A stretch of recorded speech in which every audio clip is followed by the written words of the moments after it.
I like to think of it as an open sandwich. What's up, everybody? This is Jarrett from Bowling for Soup. Hey, this is Samuel Zell. How are you guys doing? Greg is here. Hi, this is Frank Turner. And I am Megaran. And you are lucky enough to be listening to Upside Down Shark Radio. Yeah, be ups and down. Don't worry about it.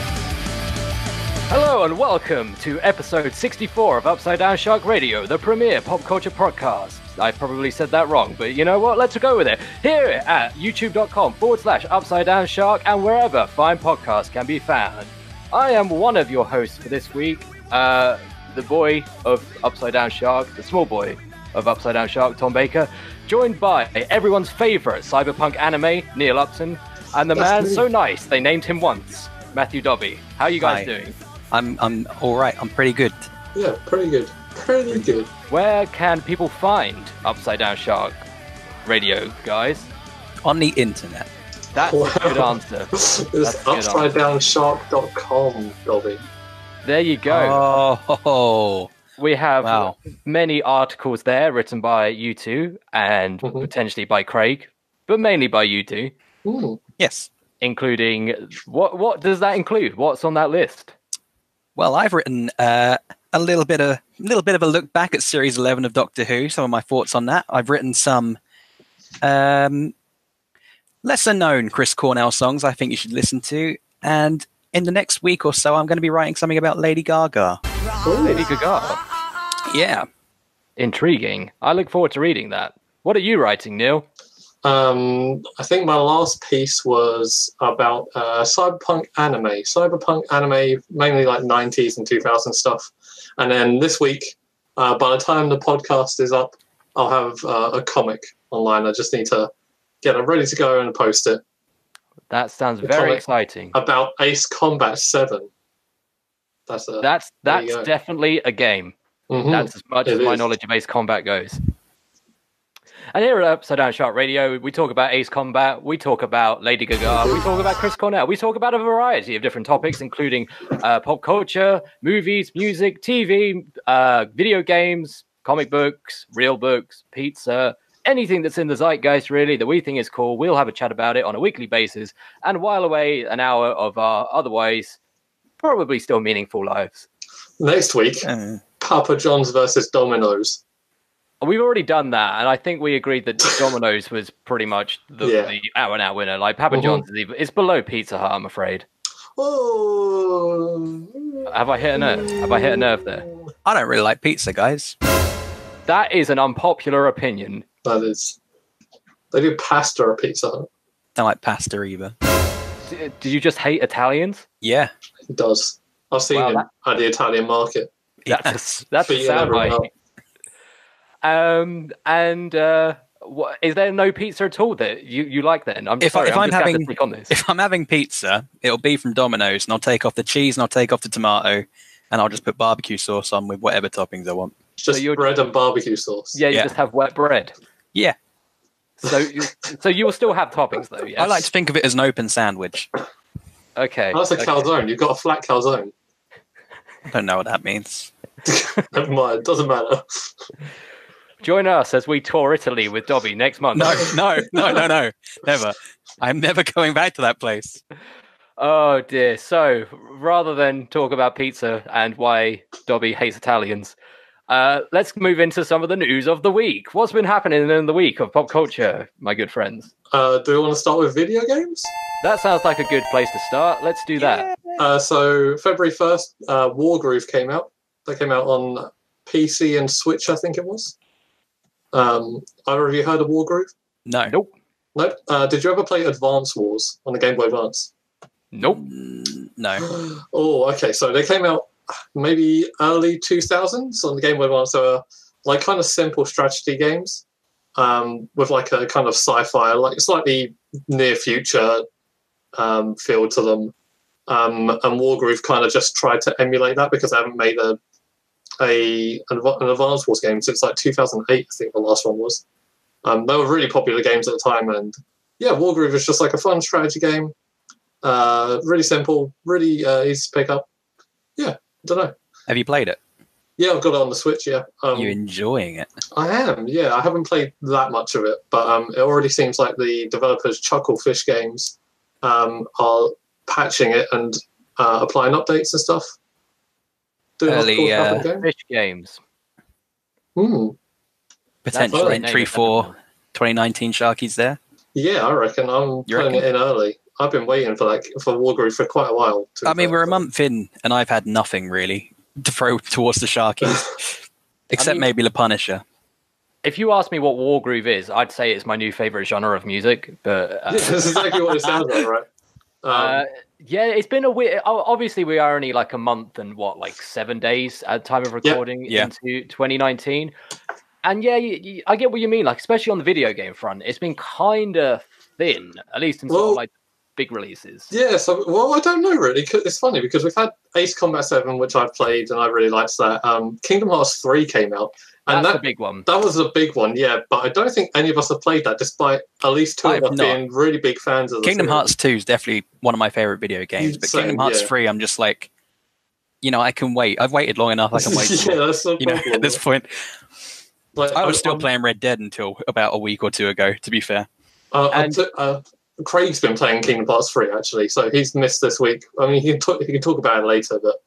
well, just a note on that. Craig isn't here this week because, unfortunately, the dastardly scoundrel Microtransactions has hogtied him.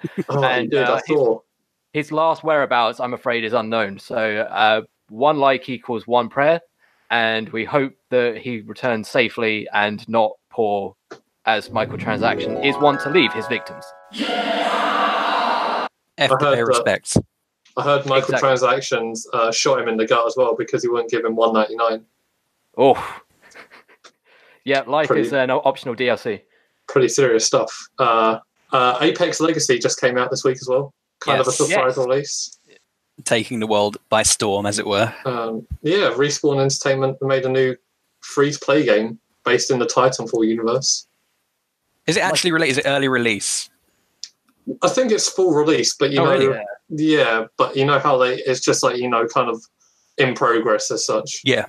Like, it's interesting. Did you see the comment? I can't remember who it was specifically, but one of the developers put a little tweet or in one of the press conferences in the lead up of the game, because essentially there was no real marketing push behind it at all. And he said that this was very much intentional. I'm sort of just riffing on what he said, but he said that if we'd have released this or announced this 3 or 4 months ago, people would have seen that EA have taken the Titanfall sort of franchise IP, made it free to play, relying on loot crates, and people would have been up in arms, and people would have been like hating on this game so hard. That's very true. It's so clever that they've kind of acknowledged that, and they've been like, we don't want any of that. We're happy for this game to kind of just like be out there, let it sort of exist for what it is, and see how it does. It's kind of like the Netflix model. I think it was the Internet Today guys on YouTube, which is a great channel, which I highly recommend. They likened it a bit to the Cloverfield Paradox release.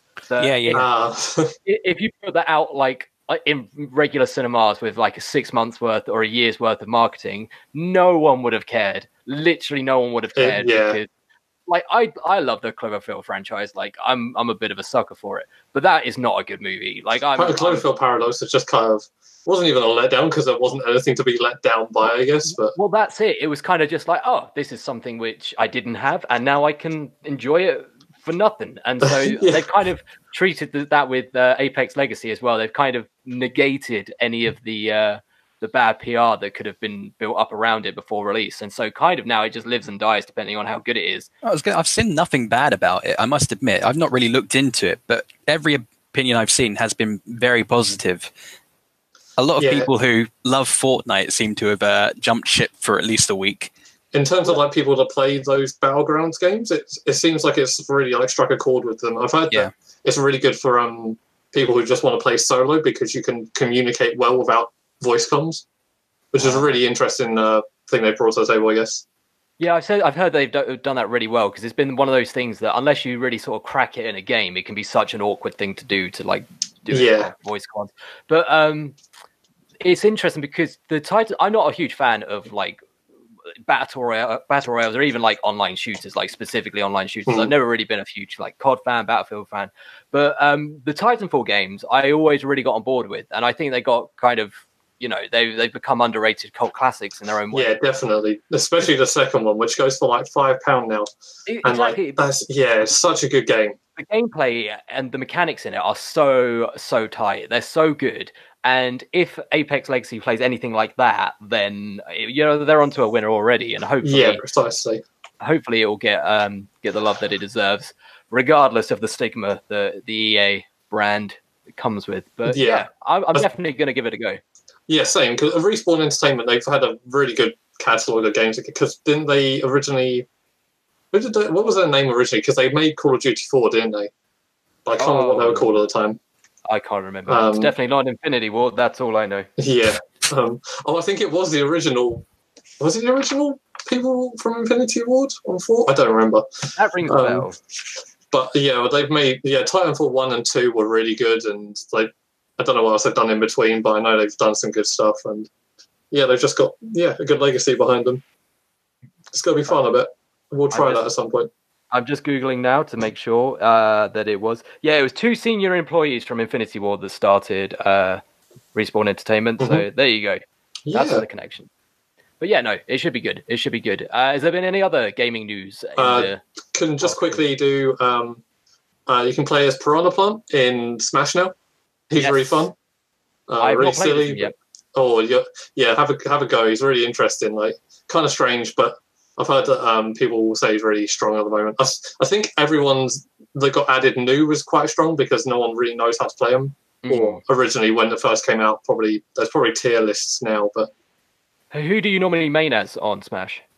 I've kind of been switching between Lucas and Inkling. Really interesting. See, I never used to like Lucas that much, but he's quite fun in this one. Sorry. I was going to say I've never really because they're kind of like the more sort of speedy characters, whereas I've never really got on board with them. I've been mainly playing as Ganon because you can kind of just wind up a punch. He's so fun in this one though. Like he's really good at it. He's really so OP. He's so OP.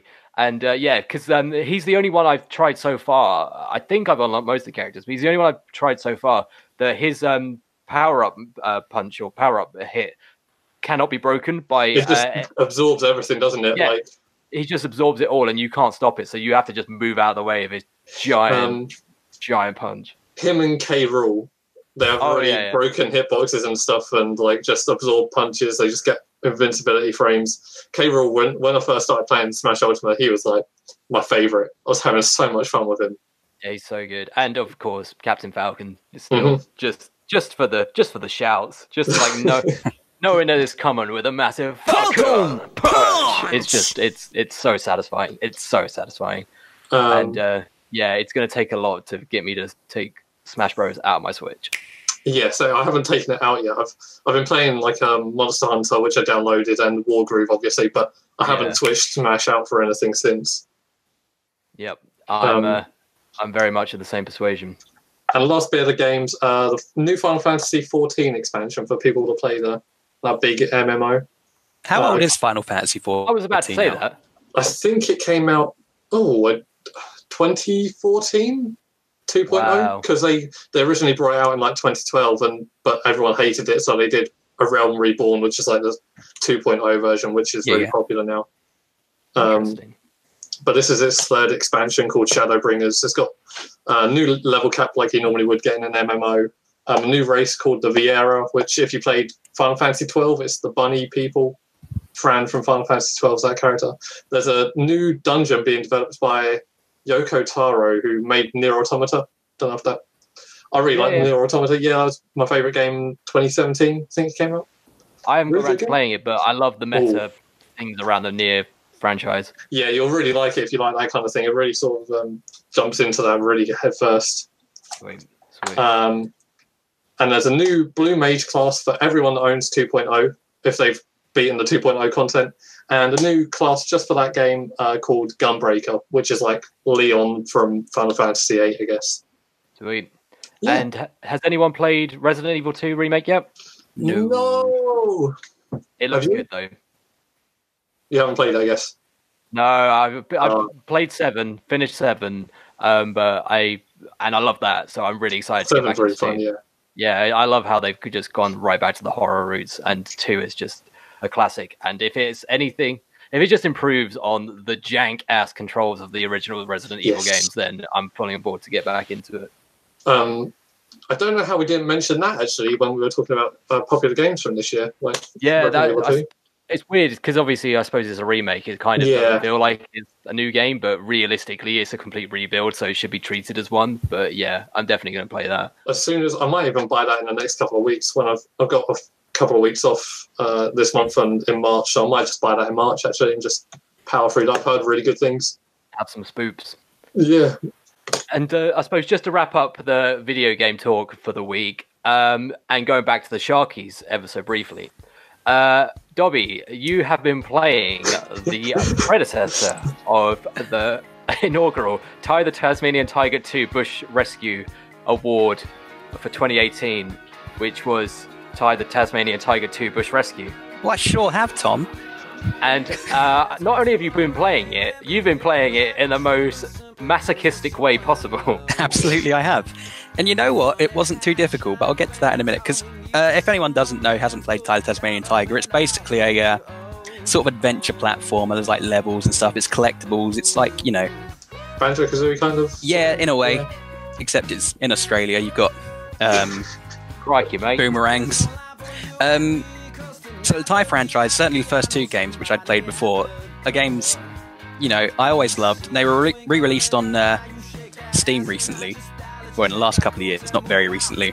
And getting to play them again was great fun. But I fully completed them. I got all the achievements and everything. And then just as I finished the second one, they updated to add 2 new achievements and a new mode called Hardcore Mode, which basically meant you play the game, you collect everything, but you do it all without dying. You get 1 life. And if you do die, which I found out, thankfully early into my first run, it completely wipes your save. Completely wipes it. You've got to start again completely. Which with Ty 1 isn't too bad. It's not that long a game. And, you know, in my head, it's all fairly fresh. I played it not too long ago. But I did find, upon dying, that I got a very interesting glitch, which meant I had double health for the rest of the run, which probably meant... Made it a lot easier? Made it a lot easier. But I'm going to get to Ty the Tasmanian Tiger 2 Bush Rescue Hardcore Mode probably in the next week or so. And I'm a lot more nervous for that one because it's a much longer game with a few enemies that can kill you in 1 hit. So I'm nervous. Didn't have a kind of free roam aspect to it. It's been quite a while since I played of it. You basically get like a hub area where there's no enemies or anything, and you can go to basically explore the outback in your Jeep where there's lots of little level-based areas, but it's all really cool. I'm sure we'll talk about Ty a lot more as the year goes on. I'll put it that way. How long did it take you to beat it? Was it 7 hours? To beat that, it was literally just under 8 hours, and I did a lot of things that it turned out I didn't need to do as well. Yeah, I remember saying to you the other day when you told me, I was like, oh my god, that was a lot shorter than I remember. Well, I haven't played Ty actually, but it was a lot shorter than I was expecting you to take for that. Yeah, I expected it to take longer as well, but obviously because I got this bug that gave me extra health, I think I was able to go through it a lot more carelessly than I would have done if I was trying to stay alive. A lot easier. So what you're saying is by completing all of the sort of auxiliary missions, you were tying up all the loose ends. That's not what I'm saying at all, Tom. I'll wrap it up now. But for anyone who is wondering why Orson's No Tomorrow is playing underneath, that is also intrinsically linked to Ty the Tasmanian Tiger 2 Bush Rescue Award for 2018. I would just like to, just sorry to cut you off, I'd just like to add, if you were ever a fan of the Ty games or are just interested in checking them out, 1, 2 and 3 of course was never released over here in the UK and probably a lot of places actually. They're all on Steam now. They've been updated and everything. There's a Ty the Tasmanian Tiger 4, but we won't talk about that one as much. But they're all on Steam. It's a 2D platformer. It's not as fun. Oh, Lord. But they're all on Steam. You know, we're in the middle of a sale at the moment. They're probably on sale, so go check them out. I can't believe there was a market for 1, 2 and 3 on Steam of all places. Yeah. I suppose people will just buy anything if they liked it, like, nostalgia and stuff. So they got my money. Yeah. Well, people paid for at least 2 Crocodile Dundee movies, so they're going to pay for this. Oh, so we talked Ty, we've talked Resident Evil, we've talked Orson's No Tomorrow. I suppose we should just go into the track of the week by this point. Yeah, if you like. Okay, so this track of the week comes from Sweden's Tears of a Fallen Hero. They are a band that reached out to us to play their new hit single, A Hymn for the Broken. I really like it. I'm a big fan of punk rock, especially Swedish punk rock, and I hope you are too. Without further ado, here is Tears of a Fallen Hero with A Hymn for the Broken. Check it out.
Hi, this is Frank Turner, and you are lucky enough to be listening to Upside Down Shark Radio.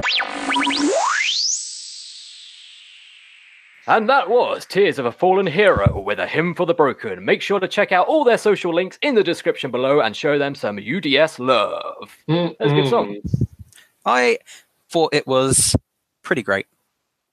I love Sweden. It's pretty Swedish. I love Sweden, to be fair. I mean, Ghosts are from Sweden. Sweden can do no wrong when it comes to music, to be honest. I love Swedish Fish and the band Fish with a PH. No one has talked about Fish in like 20 years. But no, Sweden's got a lot of good exports. And I think Royal Republic are from Sweden as well. They are from Sweden. Listen to Royal Republic, everyone. Royal Republic are great. Where's amazing. the Swedish chef from? The Muppet. America. That's the one, yeah. That's racist. All right, let's How long until the Muppets are called out? Muppets cancelled.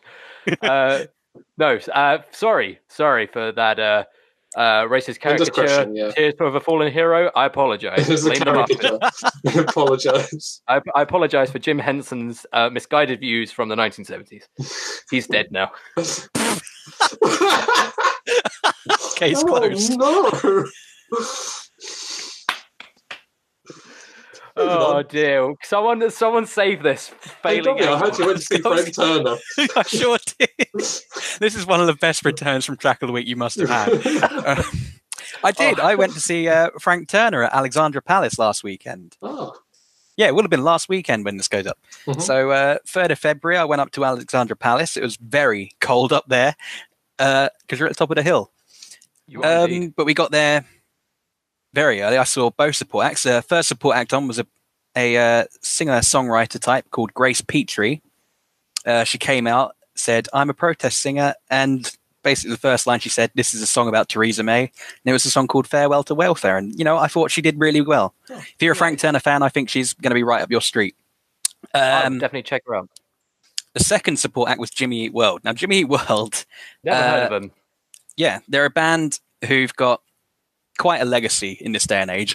Really, most of that legacy comes back to one song and going beyond that, one album. And a movie, American Pie. Well, in American Pie? I've never seen American Pie. I'm pretty sure that's what the middle's in, to be fair. I think that's why it got really big as well. So yeah, before this, I'd seen Jimmy Eat World once before. They supported the Foo Fighters at the Milton Keynes Bowl back in 2011. I thought they were really good then. So I'd been looking forward to seeing them again, and they were good, but I think their set list left a lot to be desired, to be honest. Jimmy Eat World have got a pretty good singles collection, and not a singles collection that's going to be necessarily well known, but I think it's a singles collection that if you play a 10-song support set, you could have everyone going mad. But I don't think they necessarily went for that at Alexandra Palace. And I looked at set lists from previous nights, and they were much more hit-packed, as it were. So it was a bit disappointing. I don't know. How long were they on for? What it seems to me, they were supposed to play for 45 minutes, but they only played for 35 minutes. Oh. So I'm wondering if one of them was ill, maybe. But they played 9 songs instead of the 11 they'd been playing at other dates. But I thought they sounded good. The crowd was enjoying it. I just think they could have picked a better set list. And to all credit to them, the last 2 songs will bleed American into the middle. That's what you want, really, in a support set, isn't it? Exactly. So that brings us to Frank Turner. And, this is the arena tour for his Be More Kind album. Frank Turner, I guess, at this point is a friend of the show. And indeed. Yeah, it was really, really good. And it was one of those nights that it's sort of. I mean, I'll be honest. I spent a lot of my night in the pit, and it's so the songs all blended together, but the message behind it all, the whole Be More Kind cycle, rings really true in the set list choices. The band themselves are on perfect form, as Frank and the Sleeping Souls tend to be. And, it was a brilliant night. It's exactly what you'd expect from a Frank Turner show. He's never one to give less than 10 out of 10. And It doesn't matter what sort of venue he's playing or what sort of crowd he's playing to. He will always bring it, whether it be solo or a band. Or this is the 14th time I've seen him, and across support slots, festival sets, and headline sets, I've never once seen him be anything less than great.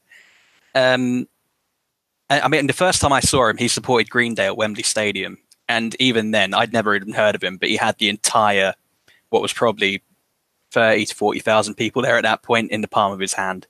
That was 2010. Oh, was that the one I missed? Yeah. Oh. Car crashes, eh?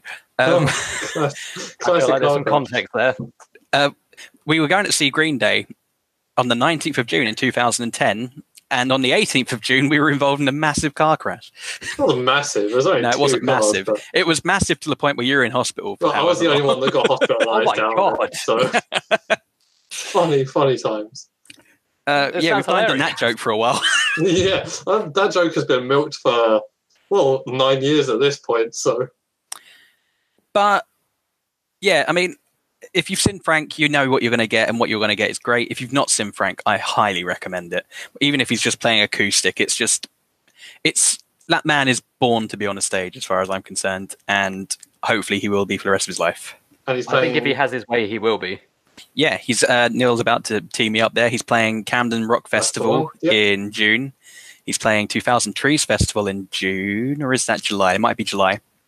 Yes. And 11th to 12th, I think, or 11th Yeah. to 13th. that sounds right, because I know Garbage are on the 13th. Oh, I'd like to see Garbage, actually. I'd like to see Garbage. Hey, come to Kew Garden, see Garbage with us in July, everyone. Ooh, That'd be great. yeah. That does sound good. I think he's playing something called Folk in the Park, I think, as well, which might be the 14th of July, because I think it's the same weekend as 2000 Trees. Interesting. So if you're going along, check out Frank. There you go. Friend of the show, Frank Turner. Check him out and tell him that your boys, Upside Down Shark, said hi. Do we want to talk about the dispute with Koji, or? I'm not sure there's a lot we can add. No, other than to obviously, say, yeah. Frank Turner. It's tricky. Frank Turner has a side project, which is a more hardcore sort of. It's got Frank screaming at the front, and it's heavy. It's more sort of. Not. I was going to say angry. Loud? I don't know about angry. Abrasive. That's a better word. Yeah. But they've got the name. Their name is Mongol Horde, which is, as Frank pointed out recently, it was from a. I think it was a lyric in a song by a band called Van Pelt or something. That was it, yeah. That's what I read. But the man, I have no idea who Koji is. It's not in an offensive way. I just didn't know who he was until yesterday. Yeah. But he asked Frank why this band was called Mongol Horde. He pointed out it's probably offensive to a certain subset Yeah, of it's people. baited, isn't it? I suppose. Yeah, and it's sort of all gone up in the air a bit. It got a bit heated for a while. I think the latest we know on that is that Frank's reached out to Koji to sort of discuss it, and I don't know. Yeah. It's never a name I thought about myself, but I'm sure the offence could be there if people are looking for it. You know what I mean? Yeah, I don't imagine he ever intend. I mean, I don't. Oh, I don't think I would not expect him to intend any. No, absolutely not. I mean, it's anything against anyone. It's completely against who Frank is. That sort of thing.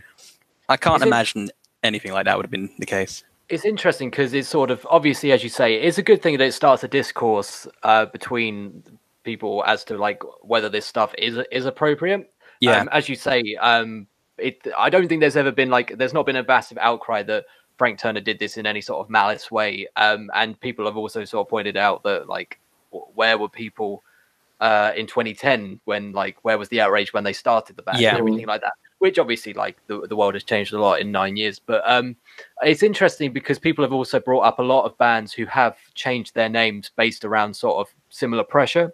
Some notable ones that I can think of is that the band Andrew Jackson Jihad have changed their name or condensed it to AJJ. For obvious reasons. Yeah. There is a band. I can't remember what they changed their band name to. That's interesting. There's a band called let's see. I went to say it and it's completely left my head. Well, while you're thinking of that, there's another band called they used to be called Get Inuit. Get Into It. Yeah. And I can't remember what they changed their band name to, but they changed their name. And there's another band who are apparently in the process of or having a similar discussion called Kamikaze Girls. I'm all for having these conversations. If it is offensive and if it is causing some cultural appropriation, then please change it. But my sort of initial thought was that as this is quite sort of based around a historical thing, from quite a significant, way beyond living memory. I didn't see it as quite as much of an issue initially, but I'm saying that from a place of complete or near enough complete ignorance. So it's good to sort of have these discussions and see that actually this sort of thing could be construed as offensive. But it'll be interesting to see what happens because it's so difficult. Especially, I know that Frank doesn't rely on Mongol Horde at all. Really, it's kind of just a passion project. But obviously, there is that name brand, however small, with that band now. I've seen Mongol Horde a couple of times, once at Reading a few years ago, and I saw him last year actually, and he was amazing. Did a great cover of Like a Prayer by Madonna. It's fantastic. And it'd be interesting to see whether or not they can sort of get away with changing it and still sort of having that brand value. But I suppose Frank brings that himself. I think one name touted around was the Golden Horde or something, which apparently has sort of a different meaning or something, but I don't know. Either way, I still like the band. I think the one album they've released is really, really good hardcore punk. Yeah, I agree. That band I was thinking of, by the way, is ISIS. Ah, yes. Awkward now. Yeah. Yeah, I mean, no matter the name, it won't change the sound with it. Like, I think the thing with Mongol Horde more than anything is, even though they've been a band that long, I think a lot of the people who go and listen to Mongol Horde are going there because of Frank. You know what I mean? Yeah. If he were to change the name, I don't think it's going to be that big a deal. I can understand maybe some reluctance to do it off the bat, but I think in the long run, it wouldn't make much of a difference if he did. Yeah. And as Frank highlighted last night at time of recording on Twitter, Twitter isn't the place to have this discourse, really, because Twitter is like toxic so fast. Quite an inflammatory place, and it's just, there's not enough characters to necessarily say what you actually mean. And sort of respect to both sides for sort of taking it off Twitter and into like more private email conversations to sort of keep that toxicity out of the equation. Because I don't think anyone in here is even like with the sort of the heated discussions and everything. No one's out to like badmouth anyone or hashtag cancel if you want to put it in the glib terms. I think people genuinely want to start just a discussion so people are a little bit more mindful, and that's never a bad thing. That can never be a bad thing. Agreed. Cool. Music. Okay. Is there any more music news, or are we going to go into movie news? I've got nothing as far as I know. I think last week Vampire Weekend released their singles. They're both pretty good if you like Vampire Weekend. I quite like them. But I didn't even know they were still going. Yeah, well, they haven't had an album since 2013, so that would be why. Yeah. And did anyone pay any attention to the Maroon 5 halftime show at the Super Bowl? Only Twitter. the sad wonderful stuff. Like, oh, that annoyed me so much. The only Super Bowl halftime show I've ever watched was Lady Gaga's, and I don't think anyone's going to top it, to be honest. The only one I watched was from the SpongeBob episode where they did Sweet Victory. I think the whole controversy has probably added a couple million views onto whoever's uploaded Sweet Victory videos on YouTube. And let's be fair here, Maroon 5 don't deserve the amount of discussion they've gained out of this. Let's be honest. I quite like their first album, but after that, it's just... Since then, what have they been? They've been Moves Like Jagger, and that's not a good song. No. And what's his name? Is it Adam Levine? Adam Levine. Yeah. Well, that's the thing. It's Maroon 5 isn't a band anymore. It's Adam Levine's pop band. You know what I mean? He was funny in Popstar. He was in Popstar, wasn't he? The last thing I remember about Adam Levine, really. I still haven't seen that. Oh, it's worth watching. You'll enjoy that one. I do enjoy The Lonely Island. But yeah, the only thing that came out that I enjoyed from the halftime show, or at least around the theme, was the WWE put on the halftime Heat wrestling bonanza thing there for the first time in about 20 years, where they just put on a wrestling show, and apparently it pulled more numbers than their normal weekly show, even though it wasn't part of their regular broadcast. So that was pretty funny. But yeah, I don't know. The Super Bowl is just one long ad now. The only thing that interested me was the slight snippet from Avengers Endgame, which they released as part of it. And speaking of Avengers Endgame, segue. Nice, that was very natural. There is more news, which I can't remember, but you mentioned before we started. So let's go into that. There's been the Russo brothers, directors of Avengers Endgame and multiple other Marvel movies, community episodes, blah, blah, have been talking about some test screenings they've been doing of Avengers Endgame. They've mentioned that so far they've done 4 test screenings, and the movie they've been showing at these test screenings has been 3 hours long, which is long. Quite long. Which is quite long. The way they've justified this, obviously they're not finished editing. It could come lesser, but the way it sounds is it's not going to get much shorter at this point. But the way they've justified it is they're tying up 22 movies worth of story, and it's going to take what it's going to take, which is not a great way to describe a movie, to be fair. But I mean, fanboy over here, I don't give a if it's longer. It's a weird. I've just thing sworn. to say. Like, That's fine. My heart's only broken a little bit. I get that it's like 22 films worth of like information, but at the same time, it's not like all of those films necessarily mattered, and especially not all of those storylines necessarily come into play in Endgame. Agreed. I mean, the thing is, about Thor: Dark World like that. I really liked Thor: Dark World. It's all I right. haven't seen it. To be fair. Have I seen any Thor? I haven't seen either. Have you not seen Ragnarok? There's three of them, aren't there? Yeah, I haven't seen any. Oh, you'd I've love seen some of Ragnarok, number one. Yeah, I like Taika Waititi, so I probably will like Ragnarok. But not only is it 3 hours long, they've mentioned that of the 4 showings, the first 3, not a single person left their seat, which can be construed at all. Which can be construed as either people don't want to miss a thing, or perhaps the Russos glued the seats or something. I don't know. More than likely, what they're trying to say is it's been received so well by the people who've seen it so far that they just didn't want to miss anything, which can instill a lot of hope. Yeah, that's the thing. There are films which are 3 hours plus long, which are compelling enough for you to sit through them all. Obviously, I wouldn't say I'd sit down and watch them time and time again, but the Lord of the Rings original trilogy is pretty good for a long binge marathon. Even, and this is more my own opinion rather than any sort of wider critical belief, but the Peter Jackson King Kong movie I find very entertaining. I like that very film. long. I like very Gorillas. Long. I do like Gorillas too. The band, the ape, Mighty Joe Young. Oh man, I've not seen Mighty Joe Young since I was a kid, Tom. It's been on my list though. And George of the Jungle with an ape named Ape. Yes, George of the Jungle is one of my favourites. Voiced by John Cleese. He was, yeah. And then he did My Way at the end. He did indeed. Oh, what a weird film. Poor Brendan Fraser. Yeah, bring back Brendan Fraser. If there's one thing we can accomplish with this podcast, it's I want Brendan Fraser back. Let's find his contact. Let's send out. Yeah, let's contact his publicist. Let's get him on. Yes, definitely. I definitely just don't let Craig do it because they'll call him Brandon Fraser or something like that. Brandon Fraser. We'll look down at the piece of paper. Brandon? Brandon in the room? It'll be Ace of Vase all over again. I thought that was you. Oh, is there anything else? Is there anything else on the docket? You might be better off saving this till next week, but Alita Battle Angel just came out based on, I don't know if they ever made an anime out of it, but it was a manga from Is that the one 90s. With the big eyes? Yes. Yeah. Directed by Robert Rodriguez and produced by James Cameron.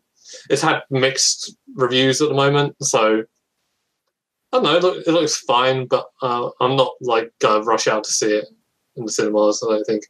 It's weird, apparently James Cameron's had the IP rights to this for 25 years. A long time, yeah. This is the film he's always wanted to make, weirdly enough, and he's only now just been able to do it. So in the middle of producing Avatar 2, he's got more important things to be doing. Important, Avatar 2 and being at the bottom of the ocean, as James Cameron is wont to do. I mean, I love James Cameron. He's one of my favourite directors. I was going to say people, but I don't know about people. Well, I've never met him personally, but Terminator 2 and Aliens are two of the best people ever made. Yeah. Terminator 2 just makes me cry every time. Terminator 2 is the best action film ever made. Hard to argue with that. I'm a big fan of Predator, but I think that's, again, just because of I don't know, it's just the mindless violence of it all. Whereas Terminator 2 has heart. It's an intelligent action film for the thinking man. Yeah, exactly. And True Lies made, and you said Aliens. Yeah, Aliens is fantastic. I wasn't a huge fan of Avatar, I've got to be honest. I thought fine, this is kind of a nothing film, but it's very, very vapid, but it's there.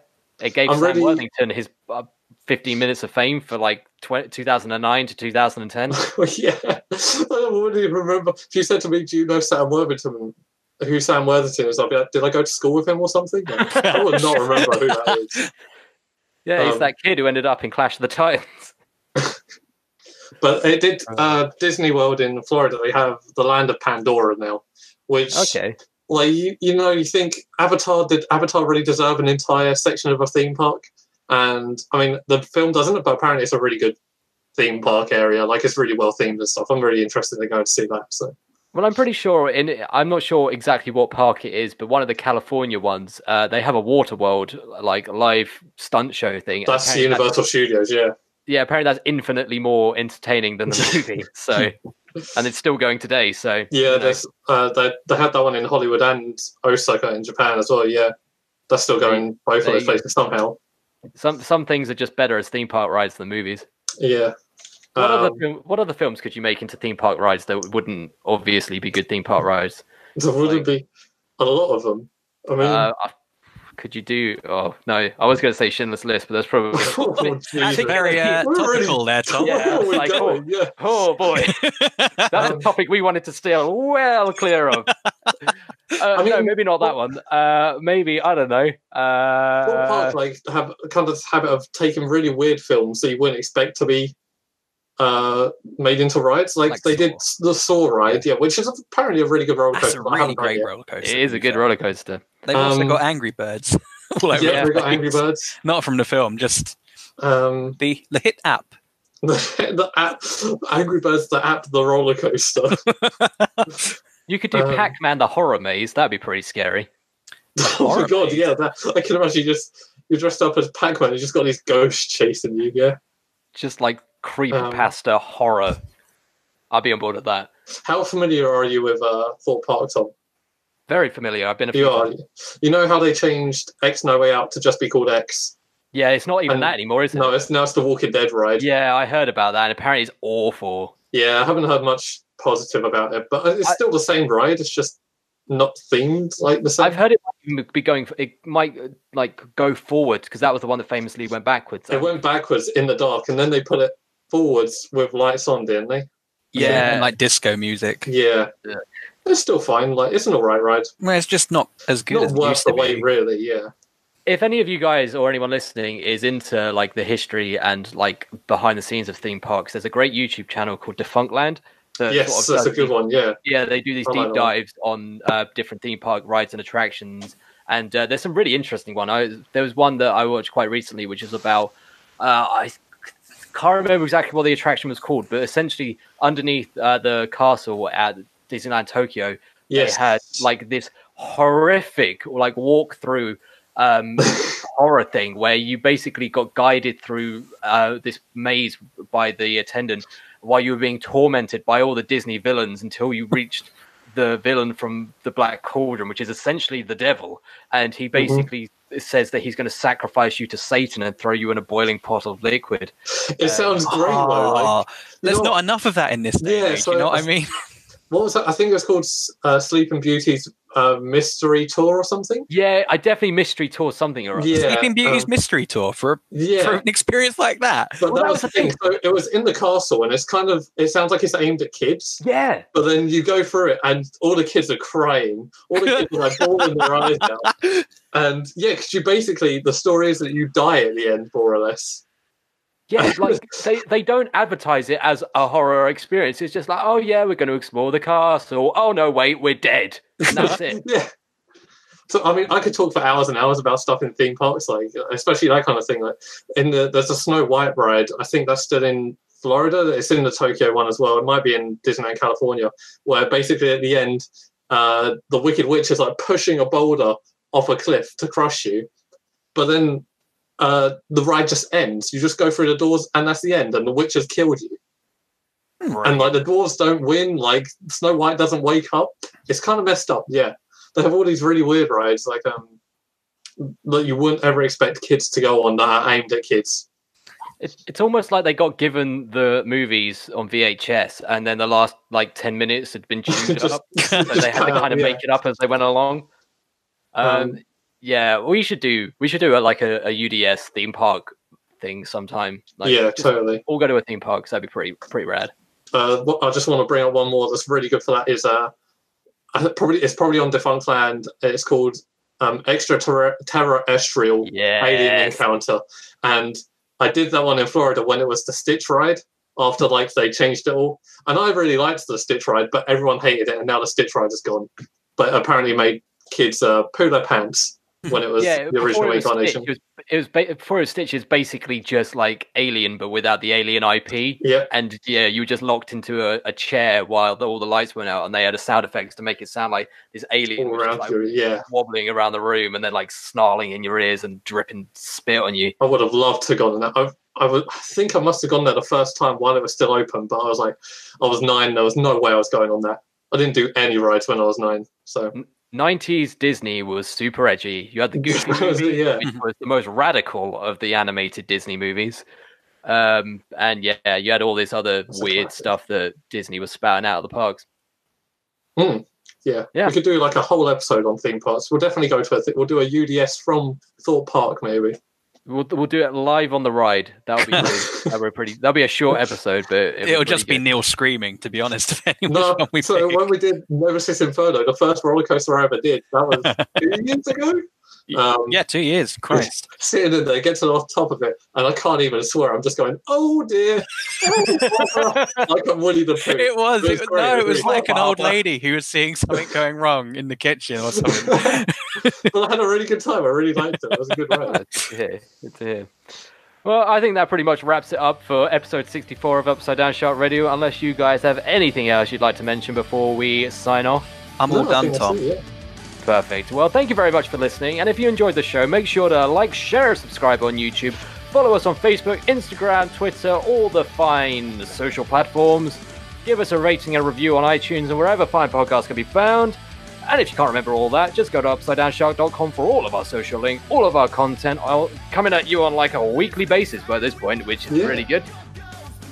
Keeping up to date. Exactly. Content all the time. And without further ado, I have been Tom. Yes, he has.